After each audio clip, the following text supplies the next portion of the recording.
Hello बच्चों, तो कैसे हैं आप सब। आई होप कि आप सब बहुत अच्छे होंगे। तो आज हम लेकर आए हैं क्लास 11th के इलास्टिसिटी चैप्टर का एक और नया टॉपिक जिसका नाम है पॉइजन्स रेशियो। इससे पहले आप स्ट्रेन स्ट्रेस इलास्टिसिटी मॉडल, ठीक है ना, यंग्स मॉडुलस, बल्क मॉडुलस और potential energy stored in stress string के बारे में पढ़ चुके हैं। जिसने नहीं पढ़ा है वो जाकर टाइप करें फिजिक्स एम्बेसडर चैनल और वहाँ पर आप इन सारे वीडियोज़ को देख सकते हो। तो आइए स्टार्ट करते हैं बच्चों। आज का टॉपिक हमारा पॉइजन्स रेशियो, जैसा कि मैंने यहाँ पर हेडिंग डाल रखी है। तो पॉइजन्स रेशियो क्या होता है पहले समझते हैं बच्चों इसको। कि मान लो आपके पास एक रॉड है, क्या है बच्चों, एक रॉड है और उस रॉड पे आपने फोर्स लगाया, ठीक है, डिफॉर्मिंग फोर्स लगाया। तो डिफॉर्मिंग फोर्स लगाने पे उसके अंदर क्या आएगा, स्ट्रेस आएगा, जिसकी वजह से उसमें एक स्ट्रेन भी आएगा। यानी स्ट्रेस लगाने से उसमें स्ट्रेन आया। अब इस चीज को हम थोड़ा सा प्रैक्टिकली समझते हैं कि मान लो हमारे पास एक रॉड है इस तरीके से, ठीक है, ये एक रॉड है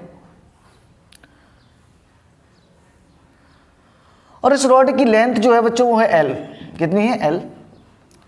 अब जब मैं इसकी रेडियस मान लो R है, अब मैं इसमें जब फोर्स लगाऊंगा नीचे की तरफ, इस एरिया पे जब फोर्स लगाऊंगा तो स्ट्रेस आएगा, जिसकी वजह से इलॉन्गेशन आएगा। जो रॉड है वो आगे कुछ ऐसी लंबी हो जाएगी, पहले से कुछ बढ़कर लंबी हो जाएगी। तो उसमें आप क्या देखोगे बच्चों कि जब रॉड लंबी हुई है, यानी रॉड की जब लेंथ इंक्रीज हुई है तो इसका रेडियस कम हो गया है, इसका रेडियस कम हुआ है। मतलब इस डायमेंशन में चेंज आने की वजह से इसका ये वाला डायमेंशन चेंज हो गया, इसकी रेडियस चेंज हो गई। तो इसी को डिपेंड मान लो कि इसकी जो रेडियस थी पहले R थी, अब इसकी घट के रेडियस कुछ मान लो R' हो गई। तो जब इसका मैंने फोर्स लगाया तो हमने क्या देखी, हमने दो चीज़ें देखी। हमने देखी कि लेंथ बढ़ी तो रेडियस घटी। अगर मैं इसको कंप्रेस करता, ऊपर तरफ कंप्रेस करता, तो देखा लेंथ कम हो जाती और इसका रेडियस बढ़ जाता। भाई एक डायमेंशन में चेंज आने की वजह से दूसरे डायमेंशन में चेंज आ रहा है। जब मैं इसको खींच रहा हूँ तो इसकी रेडियस कम होती जा रही है, जब मैं इसको दबा रहा हूँ, कंप्रेसिव स्ट्रेस लगा रहा हूँ, तो इसकी रेडियस बढ़ती जा रही है। तो इसी के रेशियो को कि कितना चेंज आया, तो पॉइजन्स रेशियो को हम नोट करते हैं सिग्मा से और हम लिखते हैं कि ये होता है बच्चा आपका, क्या होता है, lateral strain upon longitudinal strain. क्या होता है Poisson's ratio, lateral strain upon longitudinal strain. Lateral मतलब साइड, लेटरल का मतलब ही क्या होता है, साइड, यानी साइड में जो स्ट्रेन आ रहा है और जो उसकी लंबाई में चेंज आ रहा है, दोनों में चेंज आ रहा है। तो इनके रेशियो को अपन क्या कहते हैं बच्चों, क्या कहते हैं, सिग्मा, यानी पॉइजन्स रेशियो। इसको हम और कैसे लिख सकते हैं बच्चों, हम लिख सकते हैं लेटरल स्ट्रेन क्या होगा आपका, लेटरल स्ट्रेन होगा बच्चों आपका किस में चेंज आ रहा है बच्चों, रेडियस में। तो हम लिखते हैं डेल R अपॉन R। किस में चेंज आ रहा है, रेडियस में। मान लो कि रेडियस में चेंज कितना आया, डेल R, तो आप स्ट्रेन को क्या लिखते हो, change in length upon original length. तो चेंज कितना आया बच्चों, डेल R का, ओरिजिनल कितना था, R रेडियस था। लॉन्गिट्यूडनल स्ट्रेन से आप पहले से ही वाकिफ हो, इसके बारे में डिस्कस कर चुके हैं काफ़ी। लॉन्गिट्यूडनल अगर स्ट्रेन की बात करूं बच्चों तो आपको पहले से पता है कि लॉन्गिट्यूडनल स्ट्रेन जो बच्चों होता है वो होता है हमारा del L upon L, del L upon L। तो ये वैल्यू मैं यहाँ रखता हूँ, सिग्मा इक्वल टू क्या जाएगा बच्चों, डेल R ऊपर अपॉन R, और नीचे बच्चों क्या जाएगा लॉन्गिट्यूडनल वाले में डेल L अपॉन L, ठीक है। इसके साथ ही यहाँ लगा होता है माइनस, क्या लगा होता है, माइनस। अब ये माइनस क्यों आया, देखो इसलिए आया, अगर ये मैं लंबाई बढ़ाऊं तो ये पॉजिटिव होगा तो इसमें क्या आ जाएगा, ये घटेगा, ये नेगेटिव आएगा, इसलिए ये नेगेटिव आया। ये समझ सकते हो आप। या फिर ये समझ लो कि जब मैं इसकी लंबाई को कम करूंगा तो ये लेंथ कम होगी और ये रेडियस बढ़ जाएगी, तब भी ये नेगेटिव हो जाएगा। तो उस नेगेटिव वजह से मैंने यहाँ पे क्या लगाया, ये नेगेटिव। यानी आप चाहे इसको खींचो और चाहे इसको कंप्रेस करो, दोनों में से एक डायमेंशन तो नेगेटिव आएगा, जिसकी वजह से मैंने यहाँ पर ये नेगेटिव साइन लगाया हुआ है। क्या मेरी बात समझ में आ गई। तो सिग्मा पॉइजन्स रेशियो क्या है कि लेटरल स्ट्रेन यानी साइड वाले में कितना स्ट्रेन आया है अपॉन लॉन्गिट्यूडनल स्ट्रेन। अगर आप दबाओगे तो इसकी रेडियस बढ़ जाएगी, अगर आप इसको खींचोगे तो इसकी रेडियस कम हो जाएगी।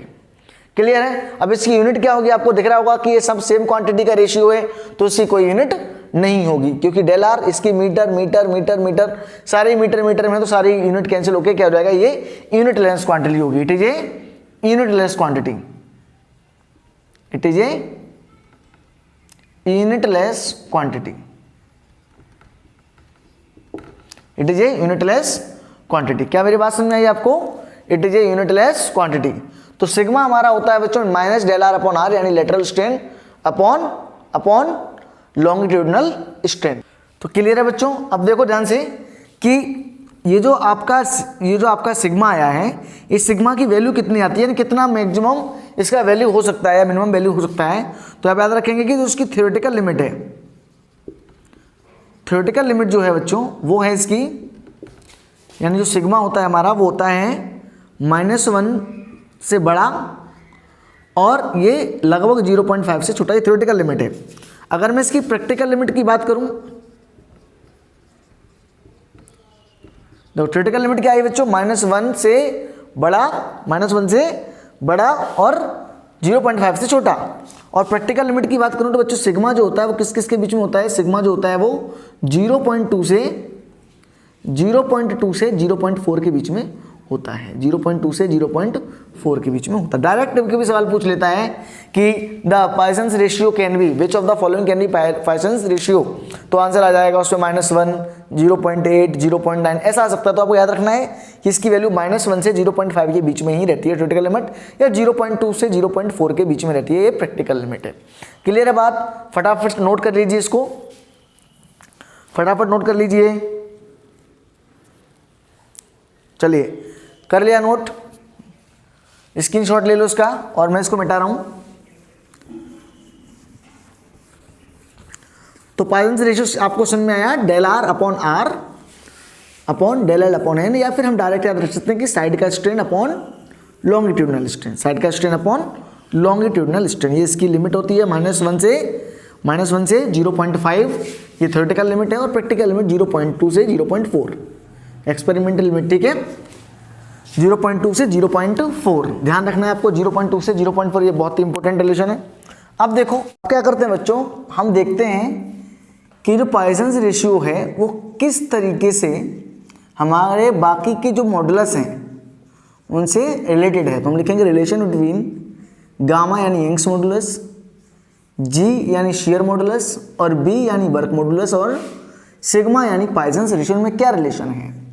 ठीक है, गामा आपका यंग्स मॉडुलस, जी आपका क्या है बच्चों, शेयर मॉडुलस, लिख देता हूं यहां पर शेयर मॉडुलस, बी आपका क्या है बच्चों, बल्क मॉडुलस, ठीक है, बल्क मॉडुलस, और ये गामा क्या है आपका, यंग्स मॉडुलस, और सिग्मा आपका है बच्चों पॉइसंस रेशियो। ठीक है, इनके अंदर क्या रिलेशन है वो आपको याद रखना है।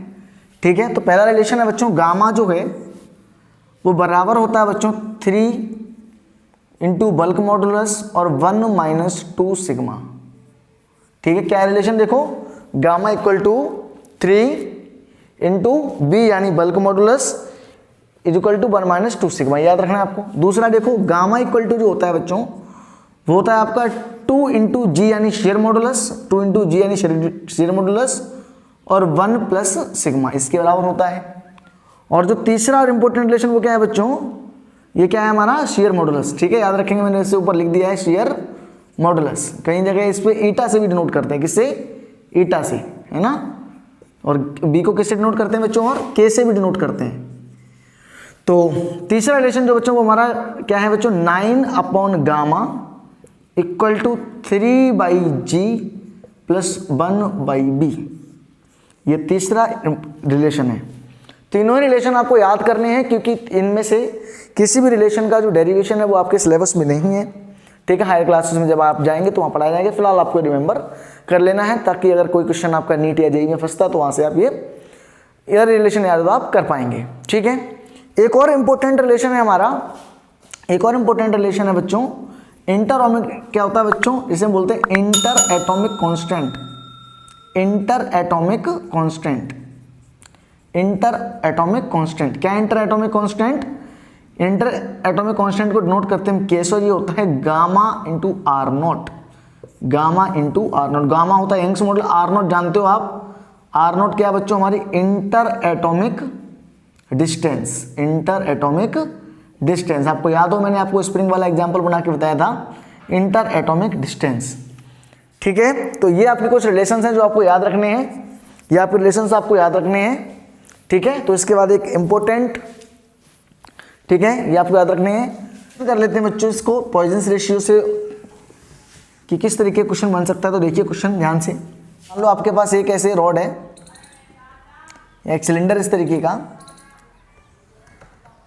इस सिलेंडर पे मैंने क्या किया बच्चों, एक फोर्स लगाया, ठीक है। उस फोर्स से मैंने क्या किया, इस पे फोर्स लगाया। उस फोर्स की वजह से क्या होगा बच्चों, इसकी लेंथ में इंक्रीज हो जाएगा, लेंथ इसकी जो है वो चेंज हो जाएगी, ठीक है। लेंथ कैसे हो जाएगी, इसकी चेंज हो जाएगी।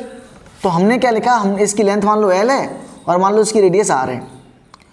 तो जब मैं इसको फोर्स लगाऊंगा तो इसकी रेडियस कम हो जाएगी, है ना। तो देखो ध्यान से मैं लिख रहा हूं कि on applying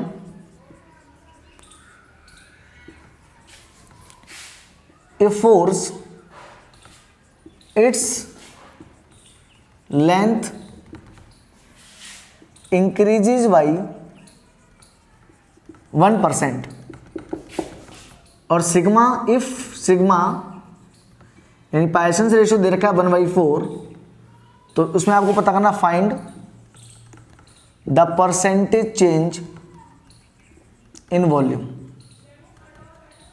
percentage change in volume, ये आपको निकालना है। अब ध्यान से देखो कैसे करेंगे, आप देखो ध्यान से। आप जानते हो कि जब मैं फोर्स लगाऊंगा तो इसकी लेंथ इंक्रीज होगी और लेंथ इंक्रीज होने पर इसकी रेडियस कम हो जाएगी। तो मैं क्या लिखूंगा, सिग्मा इक्वल टू माइनस का del R upon R upon del L upon L, Poisson ratio का फॉर्मूला। इस सिग्मा की वैल्यू 1/4 है, इस डेल एल अपॉन एल को इधर ले आओ, del L upon L.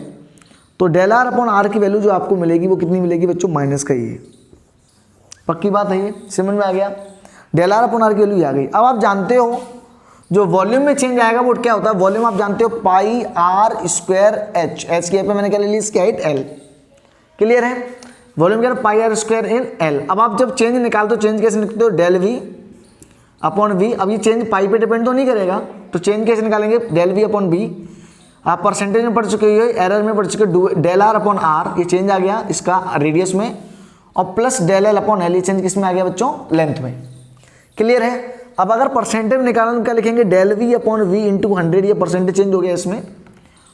2 into del R, del R पे मैं लिख सकता हूँ ये वाली value, minus del L upon L into 1/4 into 100, 100 क्यों, परसेंटेज चेंज वाला, ठीक है, plus del L upon L और इंटू 100, ये भी परसेंटेज चेंज के लिए 100। अब ध्यान से देखो बच्चों, del V upon V into 100 बराबर क्या जाएगा बच्चों, 2 into minus del L upon L. अब देखो डेल एल में कितना चेंज आया बच्चों, 1%। डेल एल अपॉन एल की वैल्यू कितनी है, 1%। इस पूरे यानी डेल एल अपॉन एल, ये देखो पूरा जो ब्रैकेट ऐसे लगा रहा हूँ, इसकी वैल्यू कितनी है, 1%। 2 इंटू माइनस का 1% अपॉन ये 4, 2 से 2 कैंसिल हो जाएगा, plus del L upon L into 100 की वैल्यू कितनी, फिर से 1%। तो यह जाएगा माइनस का 0.5% प्लस 1%, यानी आंसर आएगा 0.5%। कितना आएगा, 0.5%। और 0.5% पॉजिटिव आया मतलब इसका वॉल्यूम इतना इंक्रीज हो जाएगा। क्या हो जाएगा बच्चों, इंक्रीज। ये हमारा आंसर चेंज आया, कितना चेंज आया, 0.5% इंक्रीज। क्लियर है बात। चलिए नोट कर लीजिए, इसको नोट कर लें। उसके बाद फिर हम एक लास्ट जो है डेरिवेशन वो कर लेते हैं आज की क्लास का। चलिए नोट कर लीजिए इसको।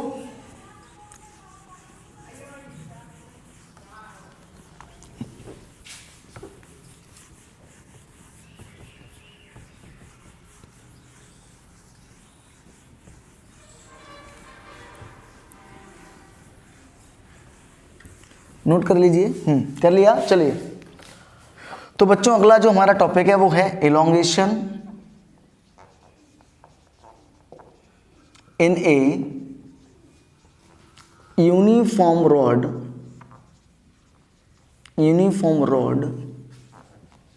Due to rotation. क्लियर है, ड्यू टू रोटेशन। क्या है कि एक रॉड है हमारे पास, उस रॉड को हमने क्या किया बच्चों, एक सर्कल में घुमाना स्टार्ट कर दिया। जब उस रॉड को मैं घुमाऊंगा तो उस रॉड पे एक बाहर की तरफ एक सेंट्रीफ्यूगल फोर्स लगेगा, जिसकी वजह से रॉड में कुछ ना कुछ इलोंगेशन आ जाएगा, यानी कुछ ना कुछ उसमें इंक्रीजमेंट हो जाएगा उसकी लेंथ में। तो वो कितना होगा उसको हम कैलकुलेट करने वाले हैं। कैसे करेंगे, ध्यान दो बच्चों। मान लो कि हमारे पास एक रॉड है, ठीक है। उस रॉड की लेंथ बच्चों L है, कितनी है, L। इस रॉड का मास m है जो कि पूरी में यूनिफॉर्मली डिस्ट्रीब्यूटेड है। इसका यंग्स मॉडुलस है गामा और इसका कंस्ट्रक्शन जो एरिया है वो है a। कितना बच्चों? a। क्लियर है? अब इस रॉड को जब मैं घुमाऊंगा, मान लो मैंने घुमाया ओमेगा से, ओमेगा एंगुलर वेलोसिटी ओमेगा से घुमाया मैंने। घुमाने पे क्या होगा बच्चों, अगर मैं यहाँ बैठ के देखूँ, इस फ्रेम में बैठ के देखूँ, नॉन इनिशियल फ्रेम में बैठ के देखूँ, तो आपको पता लग गया कि इस पर बाहर की तरफ एक सेंट्रीफ्यूगल फोर्स लगेगा। सेंट्रीफ्यूगल फोर्स क्या लगेगा बच्चों? Centrifugal force.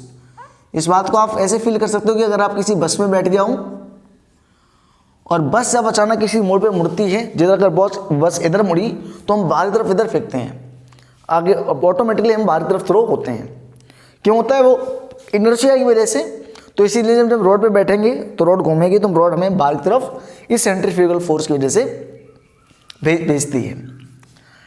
तो और ये सेंट्रीफ्यूगल फोर्स की जो वैल्यू होती है वो होती है एम आर ओमेगा स्क्वायर। क्या होती है बच्चों? Force of centre M R omega square. पता है आपको ये बात? M R omega square, centrifugal force M R omega square. अब ध्यान से देखो, अगर ये centrifugal force M R omega square है, पर इसमें एक दिक्कत क्या है कि बच्चों ये जो फोर्स इस पर लग रहा है, इस फोर्स की वजह से इस पर स्ट्रेस आएगा और स्ट्रेस की वजह से इसमें स्ट्रेन आ जाएगा। लेकिन दिक्कत यहाँ है कि जो फोर्स है, जो सेंट्रीफ्यूगल फोर्स है बच्चों, वो वेरिएबल है, अलग अलग रेडियस पे अलग अलग चीज़ दिखाता है। जैसे मैं यहाँ बैठा हूँ तो यहाँ पर लेंथ ये होगी रेडियस, यहाँ बैठूंगा तो रेडियस कुछ अलग होगी, रेडियस कम हो जाएगी यहाँ से। एक्सिस ऑफ रोटेशन से कितना दूर है इस बात पे डिपेंड फोर्स करता है। एक्सिस ऑफ रोटेशन ये है, यहाँ से एक्स, यहाँ देखो यहाँ आर की वैल्यू कम है मतलब ये फोर्स कम आएगा, यहाँ आर की वैल्यू ज़्यादा है यहाँ पर ये फोर्स ज़्यादा आएगा। ठीक है, ओमेगा स्क्वायर, ओमेगा पे डिपेंड करा। ओमेगा क्या बच्चों? कांस्टेंट है, पूरी रॉड एक ही स्पीड से घूमेगी गोल गोल। और जो मास है, मास देखो, मास अगर यहाँ से देखेंगे तो देखो इतना मास बाहर निकालेगा, अगर मैं यहाँ देखूंगा तो इतना मास ही बाहर निकालेगा। मतलब ये मास पे भी डिपेंड करती है और रेडियस पे भी डिपेंड करती है। तो अगर मैं मान लेता हूँ, मैं क्या करता हूँ, इस जब वेरिएबल कोई चीज़ होती है तो हम क्या करते हैं? इंटीग्रेशन मेथड का यूज़ करते हैं। एक छोटा सा एलिमेंट ले लेंगे, उस एलिमेंट की तरह हम क्या करेंगे, पहले उस एलिमेंट पे निकाल लेंगे फोर्स और उसके बाद में सबको इंटीग्रेट कर लेंगे, हमें टोटल फोर्स की वैल्यू पता लग जाएगी। ये तरीका है हमारा टोटल फोर्स निकालने का। अच्छा, जब मान लो कि हमने क्या किया बच्चों, यहाँ पर एक एक्स लेंथ पे जाके, एक्सिस ऑफ रोटेशन से एक्स लेंथ पे जाके एक एलिमेंट ले लिया dx। क्या ले लिया बच्चों? dx। dx विड्थ का एक हमने एलिमेंट ले लिया। इसका मास जो है वो है dm, बहुत छोटा सा मास dm है, इसकी लेंथ dx है। अब देखो इस dm मास पे जो सेंट्रीफ्यूगल फोर्स लगेगा बाहर की तरफ, ठीक है, वो यहाँ इस पॉइंट पे देखेंगे हम, तो अगर जो बाहर तरफ सेंट्रीफ्यूगल फोर्स लगेगा और सेंट्रीफ्यूगल फोर्स के अपोजिट में एक फोर्स लगेगा उल्टा, टेंशन का फोर्स लगेगा। किसका फोर्स लगेगा? टेंशन का। टेंशन की वजह से ही वो रुकी हुई है, अदरवाइज वो सेंट्रीफ्यूगल फोर्स उसको अपने साथ लेके चला जाता, फेंक देता उसको बाहर। तो वहां पर अंदर एक रिवर्स में कौन सा फोर्स लगेगा? टेंशन का फोर्स।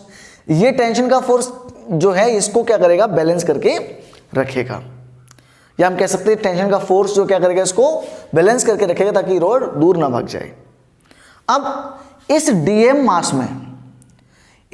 मास में जो सेंट्रीफ्यूगल फोर्स लगेगा वो हम कैलकुलेट कर लें, और फिर इतने कैलकुलेट करके हम इसे छोटे छोटे पतले स्टेप ले लें ये, और इन सबको क्या कर लें बच्चों? इंटीग्रेट कर लें, तो हमें ये पूरा मास पता लग जाएगा यहाँ तक का।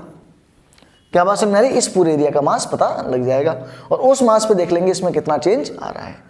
ठीक है, तो हमें ये पहले क्या करेंगे, पहले एक स्ट्रिप लेंगे, हम पतली सी स्ट्रिप लेंगे, पहले उस स्ट्रिप का निकालेंगे, फिर उसके बाद उसको इंटीग्रेट करके इसके आगे का पूरा मास हम कैलकुलेट कर लेंगे।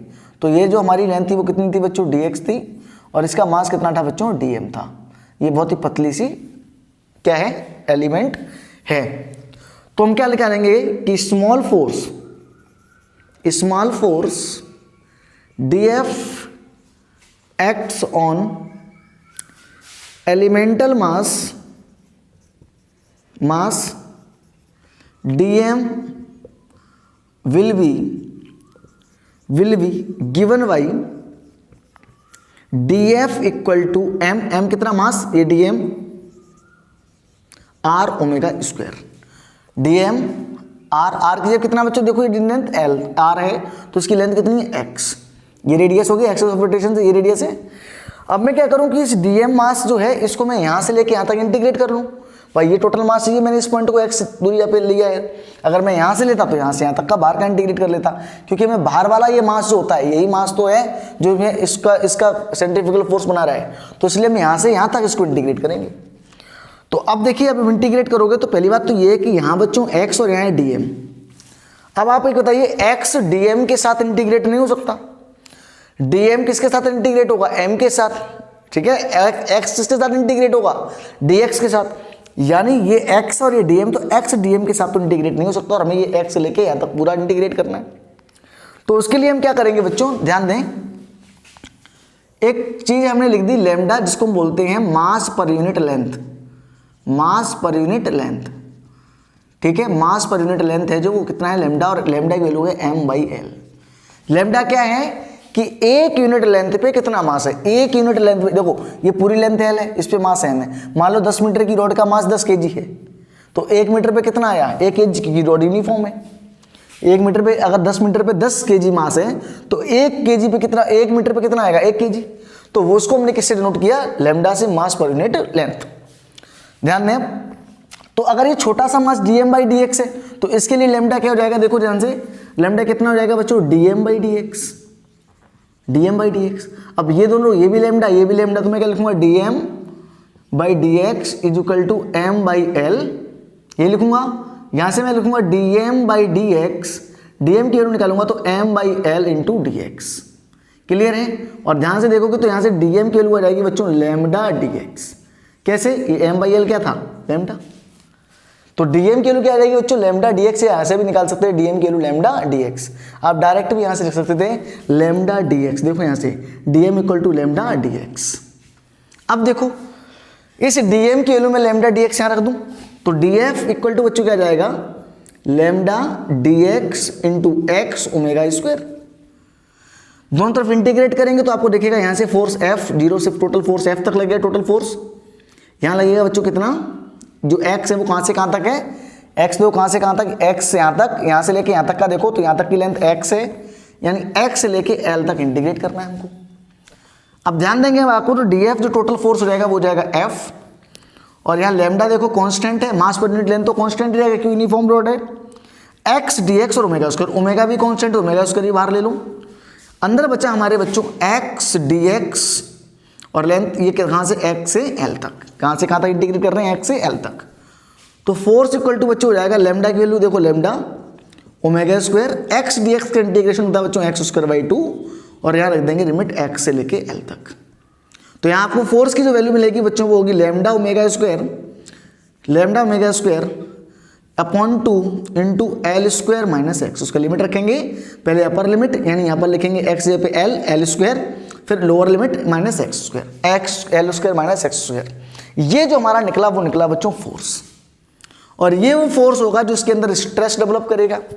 क्या डेवलप करेगा, स्ट्रेस डेवलप करेगा।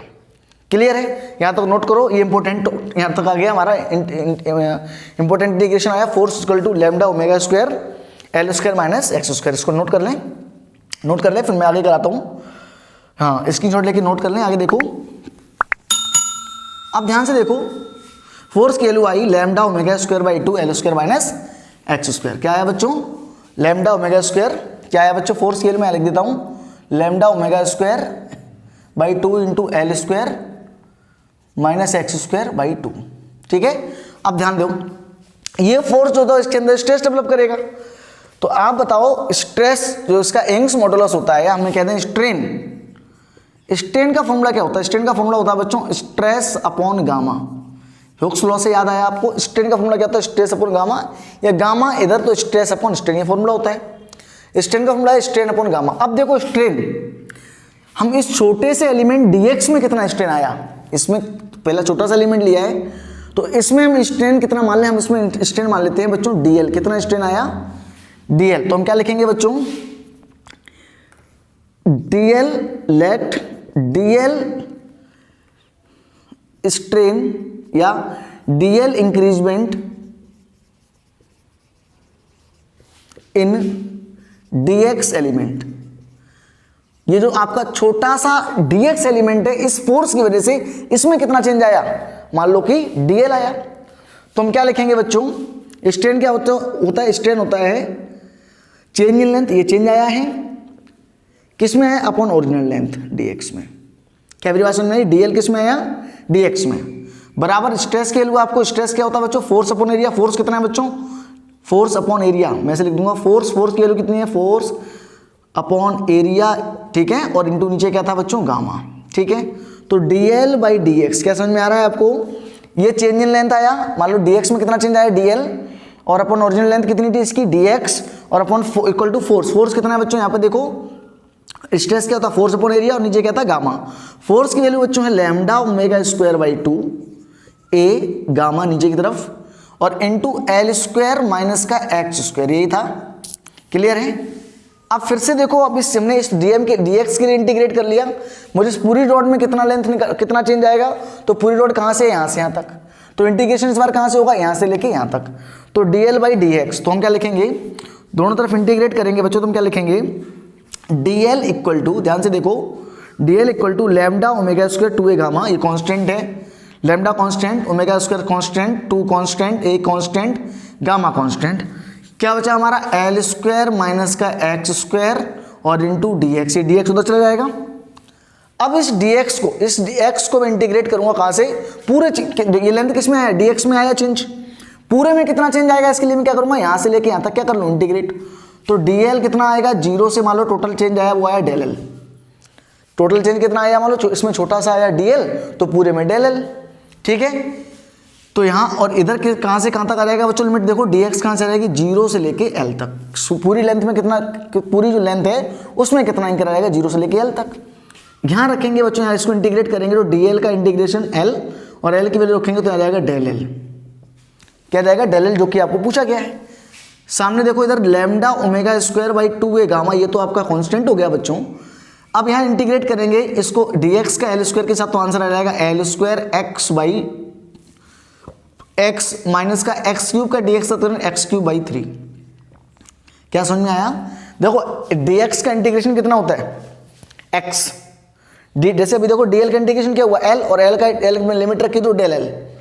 ऐसे ही dx का इंटीग्रेशन क्या होता है, x को इसके साथ मल्टीप्लाई कर दो, माइनस एक्स, और लिमिट रख देंगे हम 0 से l तक, पूरी लेंथ में कितना चेंज आएगा। तो यहाँ डेल l इक्वल टू कितना जाएगा बच्चों, देखो lambda omega square by 2 A gamma into, अब इसको देखो एल स्क्वायर एक्स, यहाँ एक्स की वैल्यू लगाओ, यहाँ क्या करना जाएगा, एल क्यूब माइनस इसकी यहाँ पे एल क्यूब बाई 3। 0 कंसीडर नहीं किया क्योंकि 0 रखने पे 0 ही आंसर आएगा। तो इसके एक बार एक्स पे क्या रख दिया एल, और यहाँ पर भी क्या रख दिया एल, 0 रखने की जरूरत नहीं, क्यों घटाएंगे तो वापस काट जाएगा वो। तो del L equal to value जो आंसर आया वो कितना आया, लैम्डा ओमेगा स्क्वायर, ठीक है, upon 2a gamma, 2a gamma. अब एक काम करते हैं, 2a गामा, और ये कितना आ गया बच्चों, यहाँ एलसीएम लगे दोगे तो 3 एलसीएम आएगा, 3l क्यूब माइनस का l क्यूब, ठीक है, ये आ जाएगा 3l क्यूब माइनस का l क्यूब। ध्यान से देखो, तो यहाँ पर मैं इसको कहाँ लिखूँगा, बचा हुआ हमारे पास स्पेस भी नहीं है, यहाँ से आ सकता है, हाँ यहाँ लिख देता हूँ मैं, यहाँ लिख देता हूँ। डेल एल की जो बच्चों वैल्यू आएगी वो हो जाएगी लैम्डा, लैम्डा को मैं क्या लिख सकता हूँ, देखो यहाँ से लैम्डा को लिख सकता हूँ m बाई एल, तो लैम्डा को मैंने लिखा बच्चों m बाई एल, ठीक है, नीचे था हमारा 2a गामा, और यहाँ इसको करोगे तो 2l क्यूब आ जाएगा, 2l क्यूब अपॉन 3। इस l क्यूब से ये कट जाएगा, 2 बचेगा, इस 2 से ये 2 कट जाएगा, ठीक है, और साथ में क्या बचेगा, ये ओमेगा स्क्वायर। तो आंसर हमारा आ जाएगा डेल एल इक्वल टू क्या जाएगा बच्चों, M L square omega square upon 3a gamma. ये डेल एल जो है चेंज आया, ये डेल एल जो है वो चेंज आया पूरी रॉड में जब हमने इसको इलोंगेट किया। कोई डाउट है? ठीक है, थोड़ा सा इसमें टिपिकल है कि हमें इसको 2 बार इंटीग्रेट करना पड़ेगा, एक बार फोर्स के लिए और दूसरी बार टोटल लेंथ के लिए। ठीक है, आई होप को ये सारी बात समझ में आ गई। ये रिजल्ट आपको याद रखना है कि किसी भी रोटेटिंग रॉड में जो आपका चेंज आता है वो होता है del L equal to M L square omega square by 3a gamma. आपको वहाँ पर वैल्यू दे रखी, मास दे रखा हुआ, लेंथ दे रखा। कुछ लोग इसको डेंसिटी के टर्म से भी करते हैं कि वहाँ पर रो ए वी के टर्म में भी करते हैं, तो वो भी ठीक है। ठीक है, ये भी ठीक है, वो भी ठीक है। क्लियर है? आंसर सेम ही आना है क्योंकि वहाँ कॉन्स्टेंट की वैल्यू सेम होती है यूनिफॉर्म रॉड में। ठीक है, तो इसको नोट कर लें। चलिए ठीक है, मिलते हैं नए टॉपिक के साथ। तब तक बढ़ते रहिए, एंजॉय करिए, और अगर आपको वीडियो पसंद आई हो तो प्लीज़ चैनल को लाइक शेयर और सब्सक्राइब जरूर करें। All the very best, thank you.